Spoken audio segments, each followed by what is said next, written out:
তো দেখতে পাচ্ছেন এই যে আমাদের পাট ক্ষেত কী অবস্থা। তো সকাল সকাল চলে আসলাম পাট খেতে, পাট নিড়াবো। তো ভাবলাম একটা ভিডিও করি। তো দেখতে পাচ্ছেন যে যে পাট আমার মাথা সমান প্রায় হয়ে গেছে। প্রায় পাটের ভিতরে দাঁড়াইলে আর দেখা যায় না। তো সকাল সকাল চলে আসলাম, আজকের ওয়েদারটা অনেক ভালো। সকাল সকাল পাট খেতে চলে আসলাম, পাট নিড়াবো। তা ভাবলাম আপনাদেরকে দেখাই যে পাট আসলে কীভাবে নিড়ায়। তো এই যে দেখতে পাচ্ছেন ঘন পাটগুলা হাত দিয়ে ছোটোগুলা বেছে দিতেছি, ছোটোগুলা উঠাই দিচ্ছি, বড়গুলা যাতে পর্যাপ্ত জায়গা পায় এবং ভালো জায়গা পায়, বড় মোটা তাজা হয় এবং পর্যাপ্ত জায়গা পাইলে পাটগুলা বড় হবে, মোটা হবে, ভালো আঁশ হবে।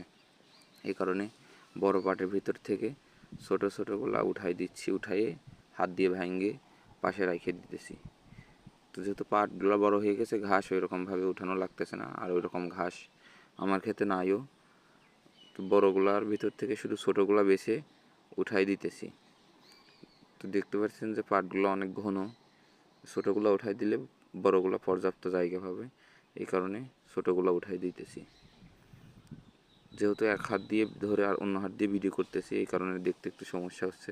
তো এই যে দেখতে পাচ্ছেন চাষা অন ডিউটি, কীভাবে পাট নিড়াইতেছি।